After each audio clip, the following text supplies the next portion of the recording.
रुक करते हैं चौथी बड़ी खबर की ओर, जहां पर विपक्ष लगातार महंगाई और बेरोजगारी को लेकर केंद्र और मोदी सरकार पर हमलावर है। वहीं बीजेपी नेता और प्रत्याशी बेरोजगारी पर रोज नए तर्क और परिभाषाएं गढ़ रहे हैं। अब बीजेपी सांसद और भोजपुरी फिल्मों के अभिनेता दिनेश लाल यादव निरहुआ ने बीजेपी कैसे बेरोजगारी से लड़ रही है, इसका एक उदाहरण पेश किया है। आजमगढ़ से सांसद और भारतीय जनता पार्टी के उम्मीदवार दिनेश लाल यादव निरहुआ का एक वीडियो सोशल मीडिया में तेजी से वायरल हो रहा है। वायरल वीडियो में वो मीडिया कर्मियों से बात करते हुए कह रहे हैं कि बेरोजगारी तो वो लोग बढ़ा रहे हैं जो बच्चे पैदा किए जा रहे हैं। हालांकि बीजेपी नेता ने सोशल मीडिया पर दावा किया कि यह वीडियो फर्जी है। उन्होंने सोशल मीडिया साइट एक्स पर लिखा है कि फेक वीडियो प्रमोट करने का ट्रेंड हो गया है। कांग्रेस वालों कोई भी देखकर समझ जाएगा कि होंठ कुछ और बोल रहा है। एआई से साउंड क्लोन करके क्या साबित करना चाहते हैं, चुनाव आयोग कृपया संज्ञान ले। कि रोजगार मोदी जी ने तो रोक दिया। एक भी बच्चा है मोदी जी का? बताओ कोई एक भी बच्चा है योगी जी का?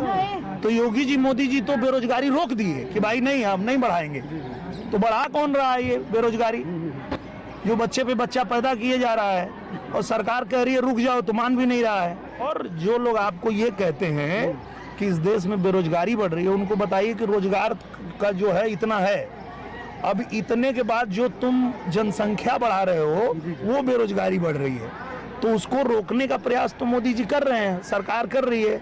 और जब वो नियम लेके आना चाहती है कि आप कम बच्चा पैदा करो, 2 ही बच्चा पैदा करो, तुम कह रहे हो कि तुम खुद बेरोजगार हो और 8 और बेरोजगार पैदा कर दे रहे हो। क्यों?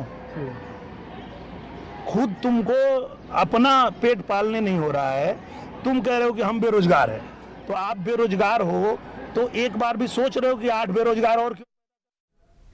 डॉक्टर साहब, जिस तरीके से आपने सुना कि दिनेश लाल निरहुआ जो हैं वो क्या कुछ कह रहे हैं कि बेरोजगारी वो लोग बढ़ा रहे हैं जो बच्चे पैदा किए जा रहे हैं, और फिर साफ साफ उस चीज़ से पलट कर उन्होंने कह दिया कि ये एआई से बनाया गया। मतलब अब इस समय आधार ये हो गया है कि आप कुछ भी कहिए, कुछ भी वीडियो प्रसारित कीजिए, उसके बाद कह दीजिए कि ये एआई जनरेटेड है।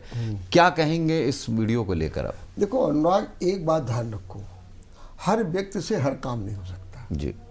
इसीलिए एक शब्द लगा है योग्यता का, कि आप इसके योग्य हैं कि नहीं है, बिल्कुल, आप इसके पात्र हैं कि नहीं पात्र है।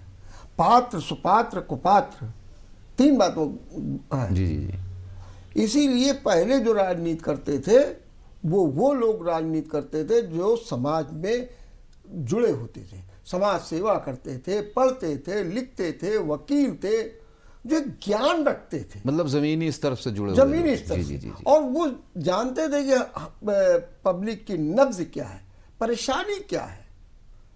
अब कहना नहीं चाहिए आप भोजपुरी गायक हैं, तो आपका सारा माइंड और डाइवर्जन तो भोजपुरी गायन में रहा। जी जी।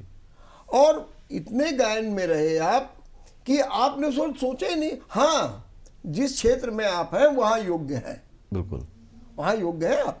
आपने अच्छा अपना बनाया है, एक अच्छा आधार बनाया है, हमारी कल्चर को, हमारे गायन को आपने एक नई ऊर्जा दी, इससे दो राय नहीं है।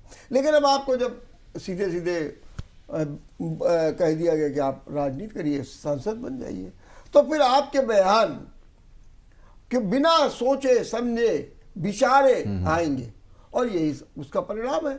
अब आप क्या कह रहे हैं? यहाँ तक तो ठीक है कि बेरोजगारी बढ़ रही है, आप बच्चे पैदा कर रहे हैं, ज़्यादा बच्चे पैदा कर रहे हैं, ये तो चलो भाई एक बार आप कह रहे हैं तो ठीक कह रहे हैं। आप ये कह रहे हैं कि मोदी और योगी क्या मतलब बच्चे है? नहीं किए, उन्होंने बेरोजगारी तो रोक दी, देखो बच्चे पैदा नहीं किए, क्या मतलब है? आप क्या कहना चाहते हैं योगी के लिए, क्या कहना चाहते हैं? तो इतना, हाँ। और आप ये कह रहे हैं कि सरकार कर रहे हैं और सरकार की बात आप मान भी नहीं रहे। भाई सरकार ने अब तक क्या किया? अब ये किया कि जब परिवार नियोजन वाली हुई थी, याद है इंदिरा गांधी के समय, तो देख लो कितना बवाल हो गया था। बवाल हुआ था जी, याद है? कितना उत्पीड़न, कितनी समस्याएं खड़ी कर दी गई थी नसबंदी के नाम पर। मैं ये नहीं, तो फिर सरकार मान नहीं रही, आप कह रहे हैं कि सरकार नियम बना रही है। तो कभी कभी इसीलिए कहा गया कि राजनीति में कम से कम बीए की तो योग्यता होनी ही चाहिए। बिल्कुल सही कहा आपने, कम से कम योग्य और पात्र जो लोग हैं वो राजनीति में आए। चकाचौंध की दुनिया से आने वाले शायद हर क्षेत्र में है। जी जी। अब आप मीडिया में हैं अब मीडिया में जितने अपात्र लोग आ जाते हैं तो बाद में पकड़े जाते हैं, कहा फर्जी है। बिल्कुल, आप प्रयागराज की घटना की बात कर रहे हैं, बिल्कुल सही कहा आपने डॉक्टर साहब। तो कहीं ना कहीं देखिए, इस तरीके की बयानबाजी और इस तरह की चीजें लगातार आपको अभी भी देखने को मिलेंगी, क्योंकि देश में चुनाव है और चुनाव के पर्व के बीच में इस तरह के बयानबाजी आपको हमेशा देखने को मिलेगी।